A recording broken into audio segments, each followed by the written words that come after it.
Hello viewers, আসসালামু আলাইকুম। আপনারা সবাই কেমন আছেন? আশা করি অনেক ভালো আছেন। এই যে বৃষ্টির দিনে কাজ করতেছি। যে বৃষ্টির দিনে হাঁস মুরগির কি অবস্থা দেখেন। বৃষ্টিতে কিন্তু ভিজতে ভিজতে একদম মরা মরা অবস্থা হয়ে গেছে, দেখতেছেন তো। আর এদিকে প্রকৃতিতে দেখেন আমার হাঁসগুলা কীরকম করে বসে আছে। এই যে প্রচুর বৃষ্টি কিন্তু, আর এদিকে বৃষ্টির মধ্যেও ভিজতেছে। আর এই যে দেখেন বৃষ্টি দিলে কিন্তু একদিকে লাভ হয়, কারণ গাছের মধ্যে অনেকগুলো ফল ধরে। যেমন আমাদের নারকেল গাছে অনেকটাই নারকেল ধরছে দেখেন। দিকেও দেখাচ্ছি আমি নারকেল গাছ, কিন্তু আমাদের শ্বশুরবাড়ি নারকেল গাছ কিন্তু দুইটা।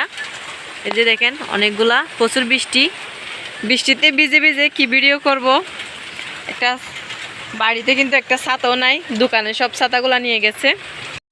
এই যে ভিউয়ার্স দেখেন বাড়ির অবস্থা কীরকম, প্রচুর বৃষ্টি। আর বৃষ্টিতে বাড়ির অবস্থা কীরকম হয়ে গেছে দেখেন। বাড়ির ভিতরে দেখেন অনেকটাই খারাপ হয়ে গেছে। তো আমি আপনাদের শেয়ার করতেছি বাড়ির যে অবস্থা। এদিকে আমার কবুতরদেরকে খাবার দিছি চালের উপর দেখেন। এই যে এখানে 4টা আছে, ভিতরে 2টা ঘুমিয়ে বসছে ডিম পাড়ার জন্য, বাচ্চা হবে। আর এদিকে ছাদে দেখেন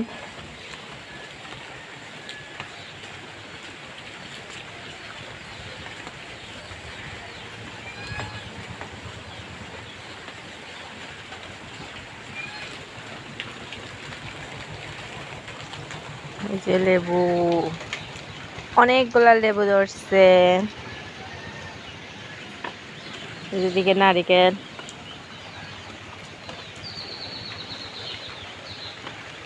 কবুতরদেরকে খাবার দিছি, কিটা রাখছে এই জন্য। কি বলবো আপনাদের, বৃষ্টির কারণে কিন্তু করার মতো না কিছু নাই। আর এই যে দেখেন ওদিকে আমার নারিকেল গাছে অনেকগুলো নারিকেল ধরছে আমাদের। এই যে প্রচুর বৃষ্টি, এদিকে পেঁপে গাছে পেঁপে ধরছে।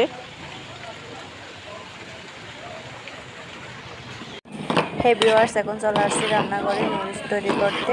তো আমি নুডলসগুলো এখন তৈরি করে নিব। দেখতেছেন আমি নুডলসগুলো সিদ্ধ করে নিচ্ছি ভালো করে। এই যে আমি এখন কাঠির সাহায্যে এগুলো ভালো করে নাড়াচাড়া করে নিব, খুন্তির সাহায্যে দেখেন। খুন্তি দিয়ে এগুলো আমি ভালো করে নেড়ে ছেড়ে সিদ্ধ করে নিচ্ছি।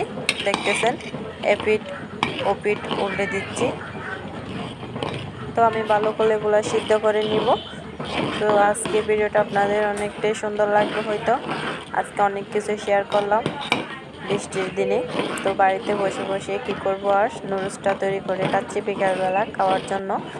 আর এদিকে আমি পরিমাণ মতো তেল দিয়ে দিচ্ছি নুডলসটা তৈরি করার জন্য। দেখতেছেন পরিমাণ মতো তেল দিয়ে দিলাম। আর এদিকে আমি নুডলসগুলো সিদ্ধ করে নামিয়েও ফেলছি দেখেন, পানিগুলো ঝরিয়ে নিলাম চাকির সাহায্যে। এখন আমি নুডলসগুলো একটু উল্টে দিচ্ছি, ভালো করে নাড়াচাড়া করে নিচ্ছি, পানিগুলো যেহেতু ভালো করে ঝরে যায় এজন্য। আর আমি পরিমাণ মতো সব কিছু নিয়ে নিছি। দেখতেছেন এখানে আমি পরিমাণ মতো নিয়ে নিলাম এখন পেঁয়াজ কুচি, টমেটো কুচি, কাঁচামরিচ কুচি। আর এদিকে ডিমটা ঢেলে দিলাম। এই যে দেখতেছেন ডিমটা ঢেলে আমি ভালো করে এটা প্রথমেই দিয়ে দিচ্ছি, কারণ এভাবে সাথে সাথে যেন ডিমটা চারদিক দিয়ে ছড়ে পড়ে, এই জন্য আমি ভালো করে গুটিয়ে নিব ডিমটা, যেহেতু সব নুডলসে মিক্স হয় এই জন্য। তা আমি একটা ডিম দিয়েই 5টা নুডলস তৈরি করতেছি, 5 পিস আর কি। নুডলসের মধ্যে তো 8 পিস থাকে, তো ওখান থেকে আমি 5 পিস তৈরি করব একটা ডিম দিয়ে। আর এখন আমি সব মশলা একসাথে দিয়ে দিচ্ছি, পেঁয়াজ কুচি সহ, টমেটো কুচি, কাঁচামরিচ, হলুদ, ধনিয়ার গুঁড়া, নুডলস মশলা সব কিছু একসাথে দিয়ে দিলাম। এখন আমি ভালো করে এগুলো মিক্স করে নিচ্ছি তেলের মধ্যে। পেঁয়াজগুলো একটু বড় বড় রয়ে গেছে, এই জন্য আমি ওগুলো একটু চামচ দিয়ে খুন্তি দিয়ে ভেঙে দিচ্ছি। আর এই যে দেখেন আমি এভাবে সব নুডলসগুলো ভালো করে মিক্স করে নিব। আর ডিমটাও দেখেন সব কানে ছড়িয়ে পড়ছে, অনেকটাই সুন্দর লাগতেছে। মনে হচ্ছে এখানে আমি 2-3টা ডিম দিছি এরকম। দেখেন ডিমগুলো কীভাবে দেখা যাচ্ছে, কিন্তু এটা এখানে ভেঙে দিলে কিন্তু এভাবে দেখা যেত না। এই জন্য আমি প্রথমেই ডিমটা প্রথম থেকেই ভেঙে নিচ্ছি। তো এভাবে আমি এগুলো ভালো করে কষিয়ে নিব।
দিকে তাকাও না সবাই।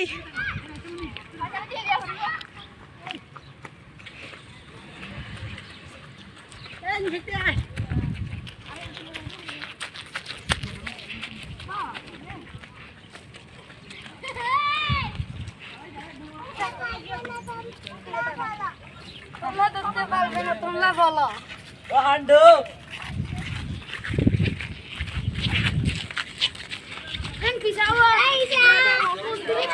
সামিয়া সুন্দর দাঁড়াও ওর মতো রাইসের মতো দাঁড়াও এরকম করে দাঁড়াও হ্যাঁ দিতা মেন হলে হতা জানলা পড়ে না একটা সামিয়া জানলা পড়ে দিতে হয় বিড়ি জায়গা আর কিসে আর বেকি আর কিছু ছেড়ে তুমি বসো না, কি দেখতেছো তুমি? আমি আর গা খানে দে সিকার তো দে এই তারপর এখন হন দিতে